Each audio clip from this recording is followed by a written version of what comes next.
భయమేస్తుందిరా రాము.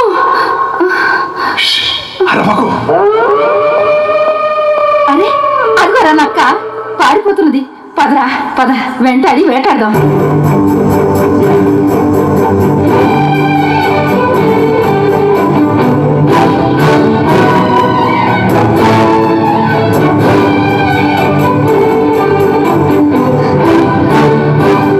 ఇదేమిట్రా, నక్క ఉన్నట్టుండి మాయమైపోయింది. ఎటు పోయింటుందబ్బా? నువ్వు ఒట్టి పశువురా, చక్కని ఛాన్స్ పోగొట్టావు. నోరు అదుపులో పెట్టుకో. పశువు ఏమిట్రా అలాగేనా మాట్లాడేది? మరి లేకపోతే ఏమిట్రా? వేటకొచ్చేవాడైనా అదిగోరా పులి, ఇదిగోరా నక్క అంటూ పెద్దగా అరుస్తారా? నువ్వు అలా అరవబట్టి అవి ఎలర్ట్ తప్పించుకున్నాయిరా. ఓరిదమ్మా, వాటికి మన భాష తెలుసా ఎలర్ట్ అవ్వడానికి? దీన్ని బట్టి తెలుస్తోంది ఎవరు పశువు. నువ్వు ఒట్టి పశువు కాదురా, పశువున్నర పశువువి. వాటికి భాష తెలియాలిట్రా ఎలర్ట్ అవ్వడానికి. నీ అరుపుల గొడవకే ఎలర్ట్ అయిపోయినారా తెలివి తక్కువ వెధవా. ఒరేయ్ నువ్వు మళ్ళీ నోరెత్తావంటే చంపుతాను. అజ్ఞాని, అడ్డగాడిద, బావురు పిల్లి. ఒరేయ్ ఒరేయ్ ఆగరా, అరణ్యంలో ఒక్కడిని వదిలి వెళ్ళిపోతావురా జిత్తులు మారినక్క. నేను జిత్తుల మారిన అక్కనైతే నువ్వు కుక్క, పిల్లి, పంది అన్నీ కలిసిన పెద్ద మృగానివి. ఒరేయ్ రాము రాము రాము.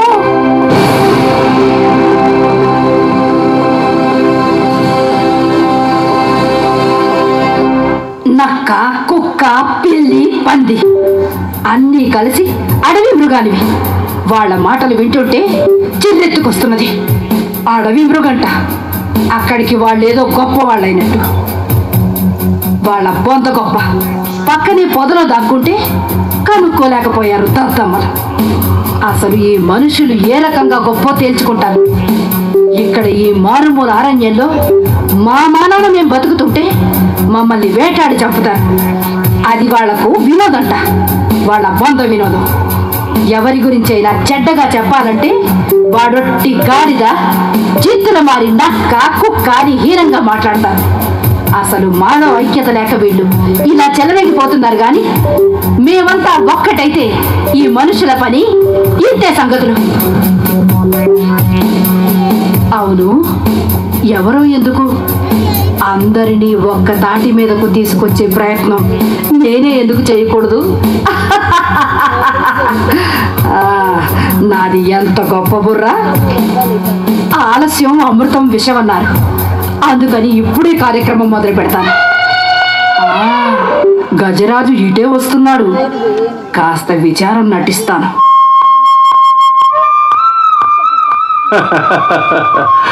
ఏమిటి నక్క బాబా, ఎప్పుడూ లేనిది విచారంగా ఉన్నావు?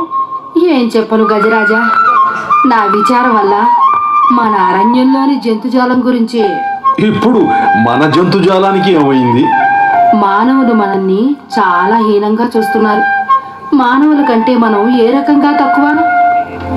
అవును, నిజమే. మానవుల ప్రవర్తన నన్ను చాలా బాధిస్తోంది. మమ్మల్ని చంపి మా దంతాలతో వ్యాపారం చేసి కోట్లకు పడగలెత్తుతున్నారు. చర్మంతో బొమ్మలు తయారు చేసి అమ్ముకుని విలాసవంతంగా బతుకుతున్నారు. పెద్ద పెద్ద బంగళాలలో, భవనాలలో దంతాలతో ఉన్న మా తలలను గోడలకు అలంకరించి తమ గొప్పతనాన్ని చాటుకుంటున్నారు. అవును గజరాజా, నువ్వు చెప్పినవన్నీ వింటుంటే గుండె తరుక్కుపోతున్నది. అందుకని మనం అందరం కలిసి ఆ మానవుల గొప్పతనం ఏమిటో తేల్చాలి. నువ్వు చెప్పింది ముమ్మాటికి నిజం నక్క బావా. నీకంటే తెలివిగలవాడు మన అరణ్యంలో ఎవరున్నారు? అందుకని నువ్వే ఏదైనా ఆలోచన చేయి. వస్తాను నక్క బావా.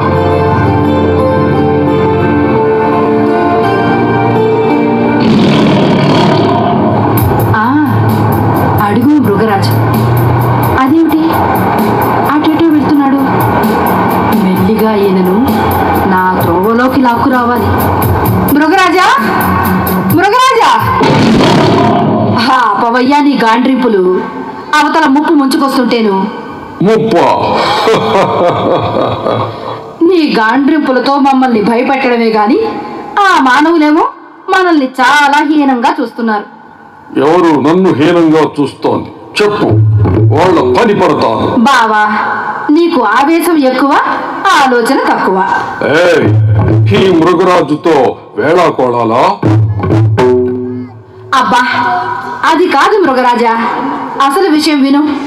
ఆ మానవులు వినోదం అంటూ వేటంటూ అడవిలోని జంతువులను వెంబడించి నిర్దాక్షిణ్యంగా కాల్చి చంపుతున్నారు కదా. మృగరాజులని మీ జాతిని ఏమైనా వదులుతున్నారా? మిమ్మల్ని చంపి చర్మం ఒలిచి అధిక ప్రసంగం. అసలు విషయం చెప్పు. వాళ్ళ ఆగడాలను ఎలా అంతమొందించాలో ఆలోచించాలి. మనదంతా ముక్కుసూటి వ్యవహారం. ఆ ఎత్తులు జిత్తులు నువ్వు ఆలోచించి చెప్పు, నేను అమలు పరుస్తాను. వస్తా.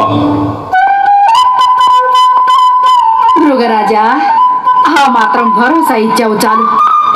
ఇహ నేను నడిపిస్తా చూడు. ఈ మనుషుల అంతు తెలుస్తా.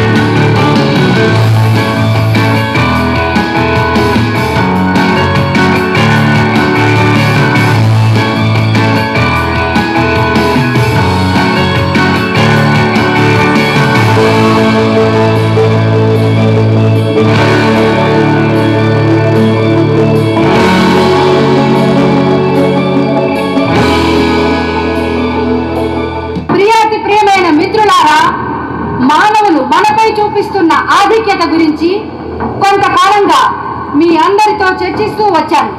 కానీ ఈ మహారణ్యంలో ఎందరితో చర్చించినా కొందరు మిగిలిపోతూనే ఉంటారు. అందుకని అందరి అభిప్రాయాలు తెలుసుకోవాలంటే మనం సంఘటితమై ఒక సభ జరుపుకోవాలి. ఏం సభ అది? చతుష్పాద మహాసభ. ఆ సభలో ఏం చర్చిస్తాం? అదే ఆ అంశాలనే ఇప్పుడు నిర్ణయించాలి. మానవులు తల్లి గర్భం నుండి పుట్టిన వారే, మనము తల్లి గర్భం నుండి పుట్టిన వారమే. కానీ వాళ్లకు మానవులని మనకు జంతువులని వేర్వేరు పేర్లు ఎందుకు ఉండాలి? అందువల్ల వాళ్లను కూడా జంతువులని పిలవాలి, లేకపోతే మనల్ని కూడా మానవులని పిలవాలి. ఈ విషయాన్ని మనం ముందుగా చర్చించాలి. ఇహ రెండవ విషయం, మానవుడు జ్ఞానవంతుడని జంతువులు అజ్ఞానంతో కూడినవని మనకొక చెడ్డ పేరున్నది. కానీ నా ఉద్దేశములో మానవులు మనకంటే ఏ రకంగానూ జ్ఞానవంతులు కాదు. కనుక ఇరువురికి ఒకే జ్ఞానం అన్న దానిని మనం స్థిరం చేసుకోవాలి. మనం క్రూరులమని తాను సాత్వికుడనని మానవుడు చాటుకుంటున్నాడు. మనలను క్రూరంగా కాల్చి చంపి మన మాంసాన్ని ఆహారంగా తీసుకునేవాడు సాత్వికుడు ఎలా అవుతాడు? మనం అనవసరంగా ఎవరి జోలికి పో. మన జోలికి ఎవరైనా వచ్చినప్పుడు ఆత్మరక్షణ కోసం ఎదిరిస్తాం. కనుక మానవుల కన్నా మనమే సాత్వికులమన్న సత్యాన్ని మనం ప్రపంచానికి చాటాలి. మనం చర్చించవలసిన అంశాలు చక్కగా తయారైనవి. మరి మహాసభను ఎప్పుడు ఏర్పాటు చేసుకుందాం? ఈ మహారణ్యంలో నివాసం ఉంటున్న వేల వేల జంతు మిత్రులందరికీ విషయం తెలియచేయడానికి సమయం కావాలి. కనుక వచ్చే నెల ఇదే రోజున ఇక్కడే ఇదే సమయానికి మనం సమావేశమవుదాం. మరి సభకు అధ్యక్షుడెవరు? అదిగో ఆ తటాకం పక్కన గుహలో తపస్సు చేసుకుంటున్నాడే ముని, ఆయనే మనకు అధ్యక్షుడు. చతుష్పాద జంతువుల మహాసభకు ద్విపాది అయిన మానవుడు అధ్యక్షుడా? మానవుల మీదకు దండయాత్రకు సిద్ధమవుతూ మానవుడినే సభాధ్యక్షుడిగా పెట్టుకోవడం ఎంతవరకు సమంజసం? అక్కడే ఉంది అసలు విషయం. మనుషులకు మనకు కదా గొడవ.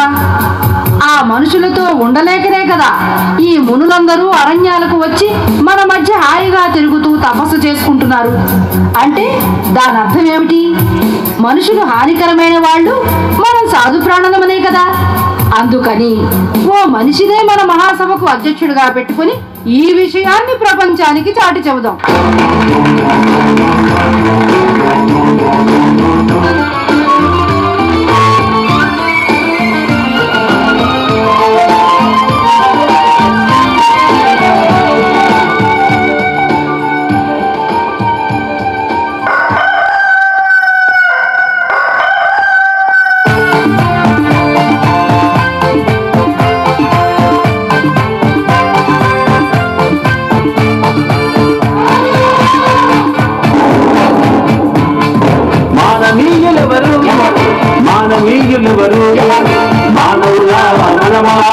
మానవులా మనమా బుద్ధిహీనులెవరు బుద్ధిహీనులెవరు మనమా మానవులా మనమా మానవులా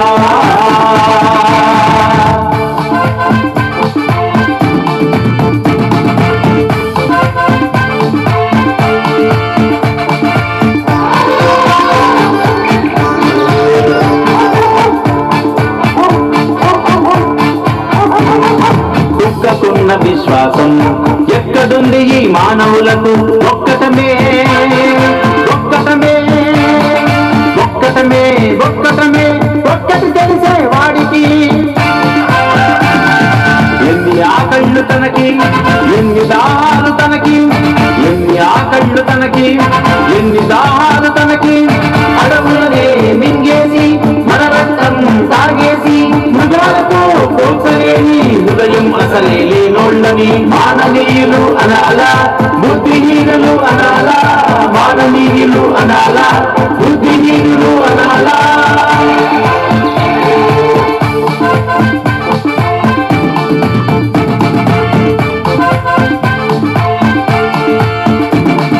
మానవీయులెవరు మానవీయులెవరు మానవులా మనమా మానవులా మనమా బుద్ధిహీనులెవరు బుద్ధిహీనులెవరు మనమా మానవులా మనమా మానవులా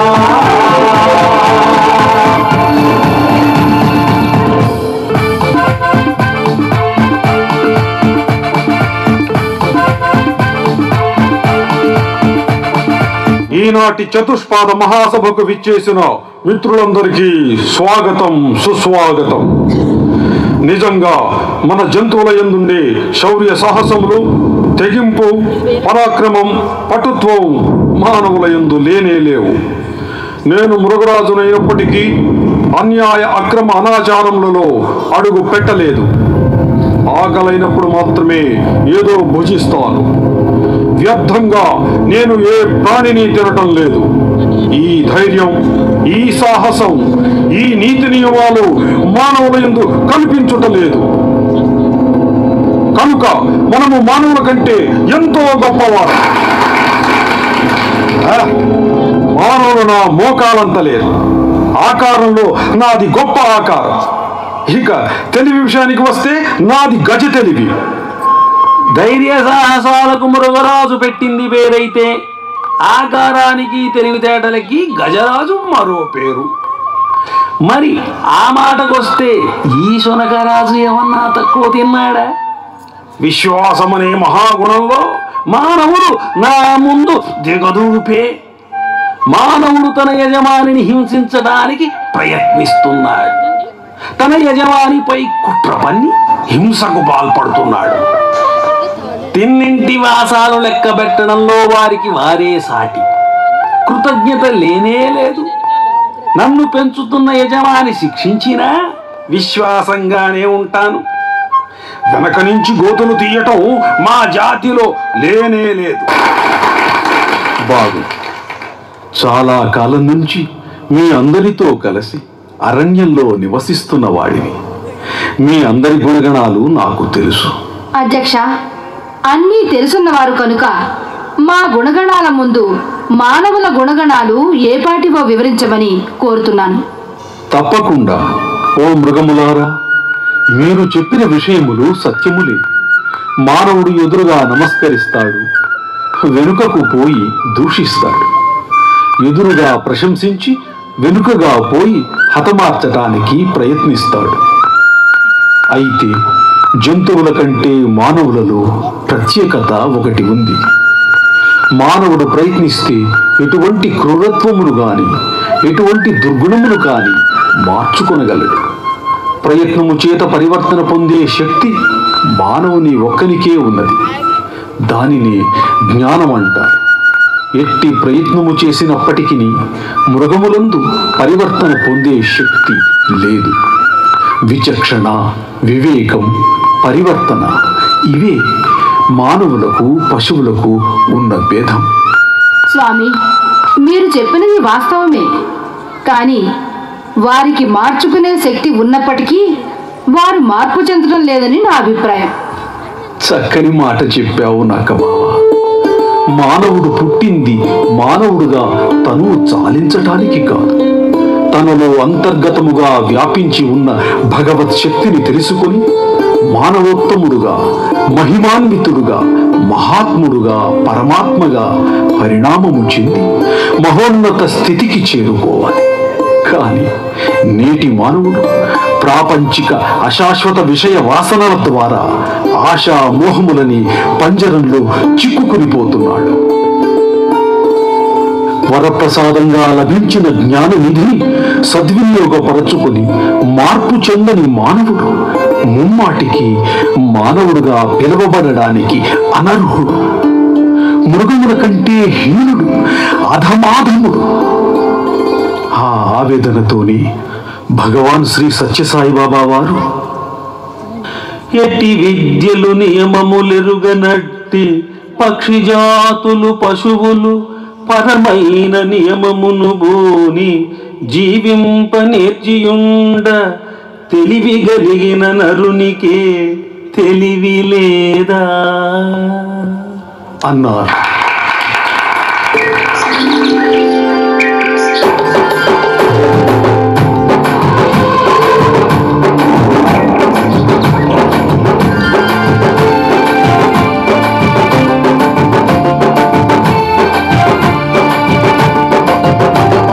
మనిషి కన్న తక్కువేందిరా